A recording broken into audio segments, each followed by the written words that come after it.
Hello Malaysia, hello kelakar. Indonesia satu-satunya negara merdeka membayar hadiah.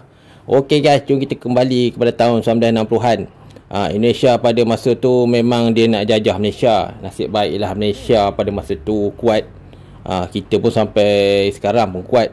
Inilah wajah-wajah sukarelawan Endon. Pada tahun sebelum 1963, Suharto pernahlah sound Tengku Abdul Rahman, tapi satu hari Tengku Abdul Rahman maki Soekarno. Sebab itulah Soekarno tak puas hati dengan Malaysia. Okey guys, disebabkan dengki Indonesia pada tahun 1960-an, dia pun rancang nak serang Malaysia. Indonesia ya, rakyat dia rata-rata penjajah. Kebanyakan pemerintah sana, rakyat mereka biasa lakukan jenayah lah. Jenayah mereka daripada curi sampai menipu, sampailah makan anjing. Itulah teruk Indonesia ni, anjing benda orang makan, anda boleh bayang Okey guys, pertempuran tahun 1960-an, Malaysia dah warning jangan masuk. Dan akhirnya Indonesia telah masuk dan ramai komando-komando dia telah ditangkap. Mereka telah ditangkap ni kira bernasib baiklah, sebab mereka ditangkap oleh askar Melayu. Kalau dapat dekat askar Nepal memang kepala pun hilang lah. Komando Endon selepas dia jumpa Tengku Abdul Rahman, dia minta lah kami sebenarnya tak bersalah lah kononnya, tapi dia dah bunuh ramai orang kampung. Inilah muka orang Endon muka tak bersalah je. Memang sial lah, lancau lah. Memang boleh dikatakan populasi Endon ni, boleh dikatakan Endon ni negara dia besar. Tapi kalau dia perang dengan Malaysia tahun 2025 ataupun 2030, confirm lah kita akan jajah mereka sampai mampus. Okey, lagi satu askar Indonesia semua takut mati ya. Ini gambar saya tutup lah. Ini macam mana askar Indonesia ditangkap mereka ni ditangkap selepas mereka kalah pertempuran mereka menyorok. Tapi kita pakai bom meletup rumah tu, berkecai lah. Ini antara yang terselamat lah. Diikat dengan kayu, dibawa ke balai untuk pemeriksaan. Memang jahat lah. Pada tahun 1960-an Indonesia ni memang tak kuat lah. Walaupun pada masa tu ranking dia nombor 12 dunia, ada askar hampir 400,000. Kita banyak tangkap komando bukan askar biasa. Askar biasa dia penakut Askar biasa ni biasanya duduk dekat tepi lah. Komando mereka yang pergi dulu. Itulah komando Endon. Tapi ramai yang mati, ramailah yang menangis lepas kena tangkap. Macam-macam alasan lah. Ini antara gambar-gambar video askar-askar Endon yang menyesal lah selepas ditangkap. Ada yang menangis. Mereka ni Kopassus bukan askar biasa. Kopassus ni biasanya sangat kejam Kalau orang biasa jumpa memang matilah. Kopassus ni dia orang ni pakai ada pisau Kalau dia dapat menyelinap mana, dia terus bunuh lah. Itu yang rakyat Malaysia pada masa tu bersedia tu. Mereka ni juga memang kejam lah. Orang kampung cakap ayam pun mereka curi, lembu pun mereka curi. Mereka curi, mereka makan. Mereka makan hidup-hidup. Lepas tu komando-komando Endon ni sangat pengecut Mereka ni memang pengecut lah. Sebab itulah mereka ditangkap. Kebanyakan mereka ditangkap selepas mencuri.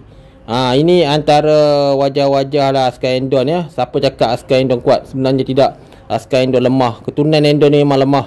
Sebab itulah kita punya moyang dulu Melaka jajah separuh Indonesia. Majapahit tu bukannya kerajaan Endon Majapahit tu dia buat cerita, sebenarnya tak berwujud. Okey guys, YouTube Endon kebanyakan mereka ni seperti Bang Richard ni macam muka pusat serenti lah. Bang Richard ni dia ambil dadah dia kuat isap dadah. Dengan duit YouTube ni dia buat hidup lah. Sebab itulah tiap-tiap hari dia buat cerita pasal Malaysia. Memang celaka lah. Sebab itulah kalau kat Malaysia ni kita jangan percaya sangat dengan Indonesia ni. Sebab mereka ni datang sini ada niat untuk membuat kacau. Selain Bang Richard, kita ada Sawit Sawit. Ini Sawit nama dia Sawit lah. Dia ni memang YouTube Endon lah. Dia ni keturunan pernah jadi TKI, pernah dibelasah oleh orang kerana mencuri. Lepas tu dia balik Endon, dia buka YouTube. Ini Bang Sawit Bang Sawit mereka ni adalah tim-tim daripada Endon yang memang tak suka dengan orang Melayu. Sebab dekat Malaysia takkan dia nak jadi bos, dia kuli. Lepas tu dia datang Malaysia, dia nak lawan bos, memang kena penampar lah. Itulah sejarah orang Endon benci Malaysia. Kebanyakan orang Endon yang datang Malaysia ni, mereka ada ijazah, tapi ijazah mereka kat Malaysia tak laku. Bila mereka kerja, mereka belajar macam dia orang ni pandai sangat lah. Jadi bos pun terajang lah, halau lah balik Endon lah. Memang celaka lah. Okey guys, dari segi kententeraan, tentera Brunei diasaskan oleh tentera Regimen Askar Melayu Malaysia lah. Mereka mendapat latihan pada tahun 1960-an lah. Pada masa tu Tengku Abdul Rahman memang tak kisah pun Singapura, Brunei, Sabah, Sarawak nak masuk lah, tak nak masuk sudah. Sebab pada masa tu kemerdekaan di bawah British. Jadi Melaya dah merdeka tahun 1960. Punca Sabah Sarawak nak masuk Malaysia sebab mereka tak ada pilihan. Dan British juga dah bagi kata, kamu tak masuk Malaysia, aku ambil. Brunei dia tunggu sampai tahun 80-an. Tapi Brunei pun sampai sekarang duit dia besar tapi negara tak maju. Dari segi kententeraan, Brunei tentera dia lagi bagus lah daripada Indonesia. Kalau Indonesia perang dengan Brunei pun Indonesia mungkin akan 50-50 lah. Ini adalah general lah. General Indonesia dia pernah ke Sumar nama dia pernah melawat Brunei dan dia terkejut. Dia tengok sistem Brunei lagi canggih daripada Endon. Saya sangat terkejut tengok batalion lagi besar daripada Kopran di Indonesia. Itulah Indonesia Army dia punya tentera memang tak update lah. Mereka masih mengguna lagi pengkalan-pengkalan tentera Belanda. Sebab mereka ni otak mereka 78 kan, malas nak hina. Tapi nak buat macam mana, sombong dan Asian. Selain itu Indonesia Army mereka tak akan datang Malaysia untuk belajar sebab mereka malu.